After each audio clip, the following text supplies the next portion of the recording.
Well, the problem cool. was the overseers, so. Yeah. Right. So we don't know. Overseer rush. Oh shit. I can't make anything for 9 minutes. Yeah, what is going on? Like, it's insanity. Yeah, that was the thinking on it. We definitely kidded it in that space. Like, look, this is because we had units like this in StarCraft. I remember I agonized about it a great deal. Like, doesn't every unit have to be perfect and useful? And I was going to, Rob Pardo did a lot of the design in the original StarCraft. He's like, no, you can have some. Yeah. Everybody comes to this game for different reasons. You should really fight for every unit, but if there's the occasional unit that is definitely for more casual players, that looks really sexy and is really fun for them to play with, but it's just balanced such that it's unlikely to see a lot of use in most esports, you can get away with that. Just don't do it very often, right? Keep that to a minimum. I thought it was good advice, and so we went with it. Opening up a gigantic can of worms on the multiplayer side, have you heard the Idra argument? And what's the Idra argument? That Zerg doesn't, maybe David can speak to it, but that Zerg doesn't have solid enough early game scouting options to specifically stop we've been hearing this a lot lately. Yeah, to specifically stop Terran. Speak to it? Scouting options in general, not just the Zerg, we feel like may be lacking a little bit because like when we look at tournament games, especially GSL, there are a lot of games where the other player just forgot to scout that one option that the other guy can go, and because of that, the game just ends in like 8 minutes or 10 minutes or whatever, right? And the number of those games are happening pretty frequently, and those are not just Zerg games. So we definitely talked about increasing the scouting options, early game, tier 1 scouting options for all 3 races.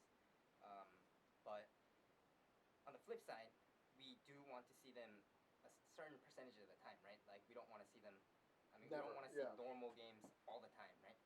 And it's also something that people learn to deal with over time.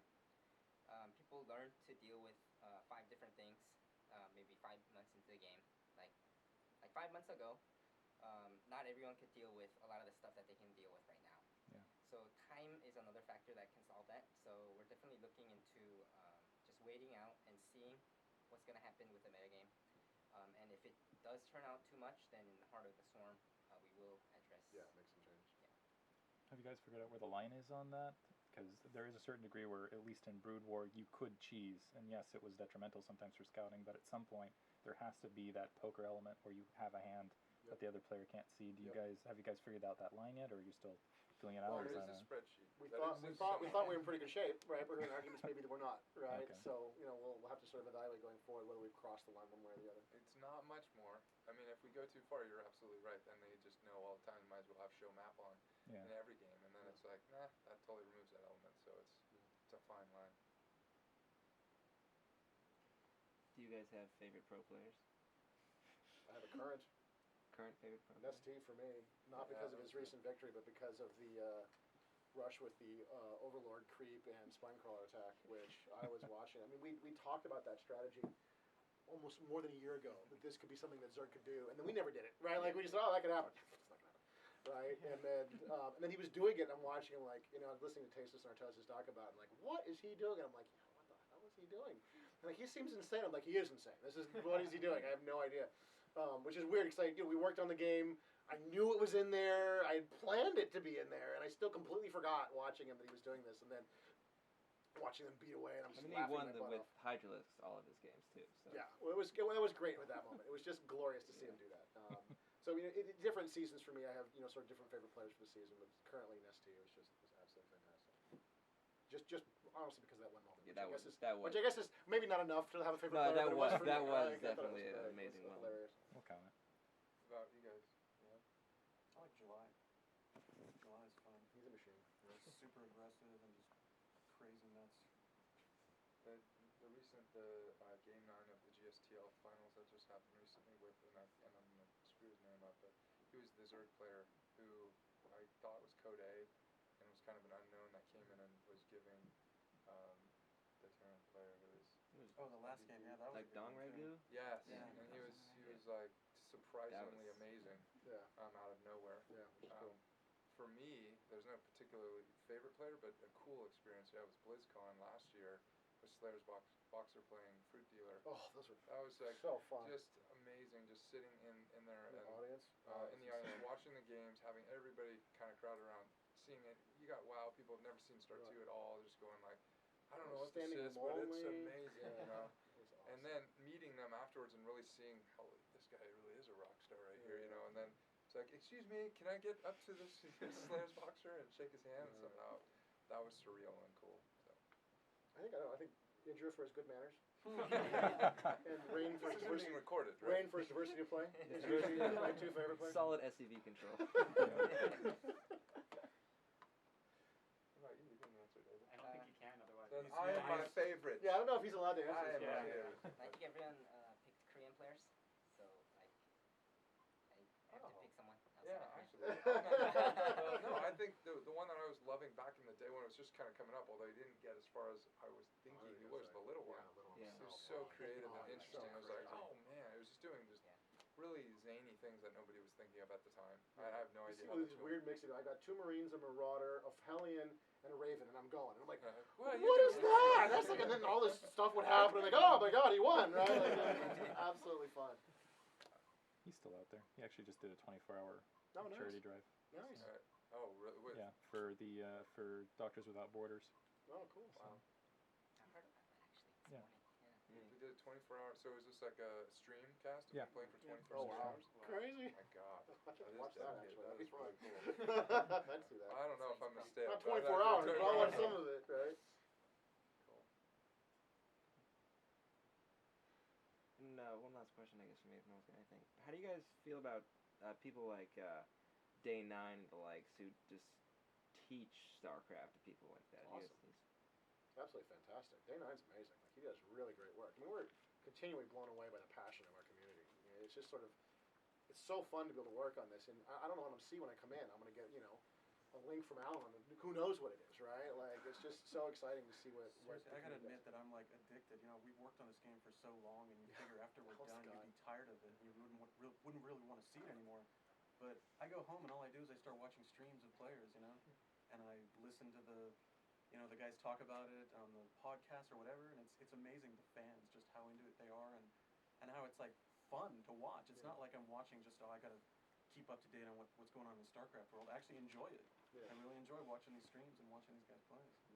Yeah, one of the things that I'm hoping is going to happen here, because I feel like we're at the best possible point, and this is not just speaking to StarCraft 2, but for esport in general, but, StarCraft 2 is in a really good place right now, and I'm waiting for it to kick over. Korea's done some amazing things with it. There's a lot of people looking in from the U.S., from Europe right now.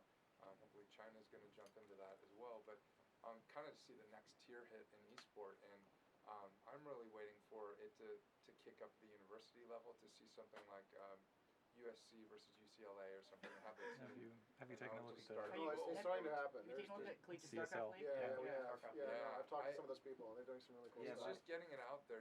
I've talked to people here in the States and various places in Hollywood or whatever that when they hear like StarCraft, they said that hardcore game, but you can see that it's there. You can see that there's something really great with this involved, and so if it can kick over at the university level, or even just, that's the thing. When you talk about sports teams and all that, they have that sense of honor for their city or whatever, for their state or for their school.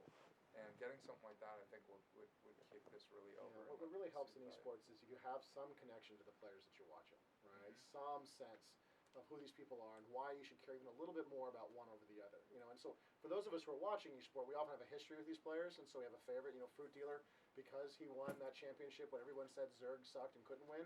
I'll always love Fruit Dealer, right? I'm always rooting for Fruit Dealer whenever he plays. But that's just my connection to Fruit Dealer, right? And he had a great story of how why he got his name and all this stuff. It was really, really great. When we watched, David Kim and Matt Cooper play the finals here in this theater for, for the tournament for all of Blizzard, right?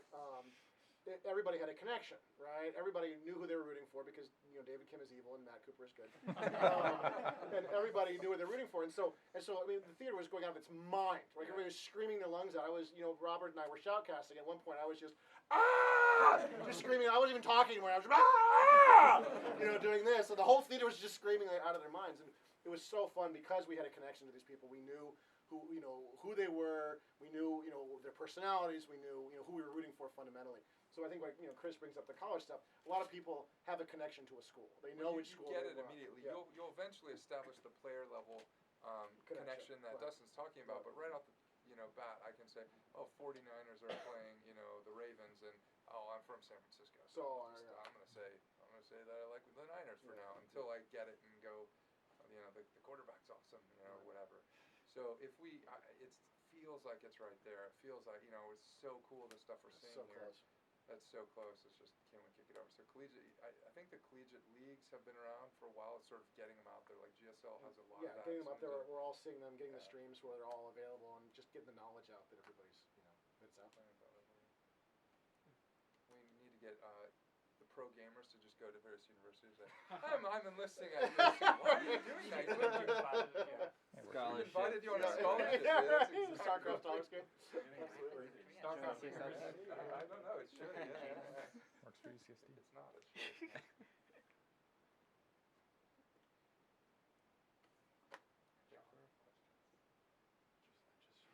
I feel like that kid who showed up in class. Ask us the day 9 question again.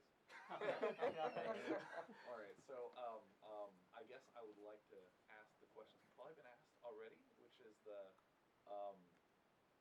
in terms of adding new units to the multiplayer which has probably been asked like 15 times already. Easily.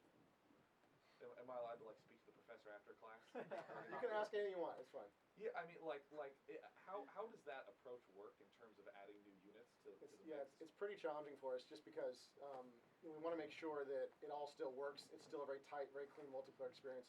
We don't know how much we're going to add, how much we're going to replace, how much we're going to tune up. It could be a different answer per race at the end of the day. Maybe some races have room for 2 more units. Maybe some races have no more room for 2 more units, and all they get is tune-ups and replacements. But we're going to certainly try to hold to our values of making this really tight, really clean, very clear esport with some very crisp choices and not have a bunch of muddy stuff that doesn't make sense or that nobody uses. And we don't know how successful we'll be at that yet. We've been going around the block many times on it. It's been painful and bloody and horrible. And we got the scars to show for it. But we're definitely going to work on it. And as soon as we got something that we think is even close to appropriate, right, we'll roll it out to you guys and get some more thoughts from the community as well. And then of course we'll go to beta as well at some time in the distant future, so you guys can again get more and more comments to see if we're hitting these standards or not. I added this before, and just to tack on to what Dustin was saying, we know that Brood War is kind of around the right number, and StarCraft 2 Wings of Liberty was based on kind of those numbers. So there's some wiggle room there, maybe. How much there is, but when you think of, we've got Heart of the Swarm and we have Legacy of the Void, do the math there. It's all just about ideas too. Yeah. Like there's not a hard number that says 12 to 14 is the number, right? It's it's what do we have that doesn't step on another unit? How many mechanics are actually out there and available to us that we can come up with? And that's if we can add 3 more units per race and it feels great. Wow. Okay. Weird, but okay. We'll do it. Right. I don't think that's going to happen, but I guess it could. Well, and then do it again. And Legacy of the Void. Well, I don't know about Legacy of the Void. That's the problem for the future. We'll worry about that down the road. Sir, gentleman in the back. I have another question. So in terms of the multiplayer design, when you released Wings of Liberty and people started to play with certain styles, I would assume that you obviously tried to attune each race to kind of have a certain feel to it. Kind of like Zerg and Brood War kind of had this mass Starship Troopers, endless stream of Zerg style feel. But then in terms of kind of how the gameplay evolved, it was a lot more of some of the bigger, slower units were emphasized. Would, for instance, as you're releasing these expansions, you try to readjust how you want the feel of those races to be, or are you more just concerned with the overall multiplayer balance? Well, I don't know, maybe you can speak more to this too, David, but I think that'll happen no matter what we do, right? Like if we put in new units, that changes the style. We got that complaint a lot at Wings of Liberty when we put a Roach in the game. They said the Zerg, they don't feel fast and fragile, and they don't feel Zergy. I'm like, well, I added a new unit. It's changed, right? Like, there's no way that style will not change if you add a new unit. So if we add new units, the styles will change. And from my perspective, I think David's a little closer to this than I am. From my perspective, I don't worry as much about the specific style as I worry about, are there enough tools in play for you guys to do something cool? And can it be balanced? And I think David worries a little bit more about, well, okay, how is this style going to actually work? And because he's doing a lot of the really fine tuning. But I think the other thing though is we don't want to, the Zerg have a larva mechanic, and that's totally unique to them, and we wouldn't want to make a decision where suddenly they're building for barracks, or whatever. The warping thing, there are themes that are definitely there that we want to make sure are maintained as much as possible. Plus, all these strategies and themes can change too. Like, for example, like you said, we shipped, Roaches were really weird, but right now, like it's totally a part of the Zerg, and it's totally a part of the Zerg strategy to use a lot of Roaches for all that stuff. So I think there's definitely room to add and change how each of the races are defined, and it's not just locked into how they used to be in StarCraft 1.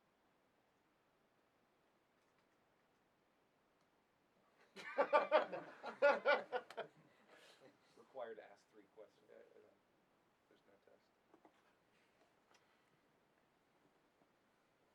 Are there any plans to increase the incentive to ladder? Because some pros disregard the ladder because it's not really good practice for them. They prefer custom games.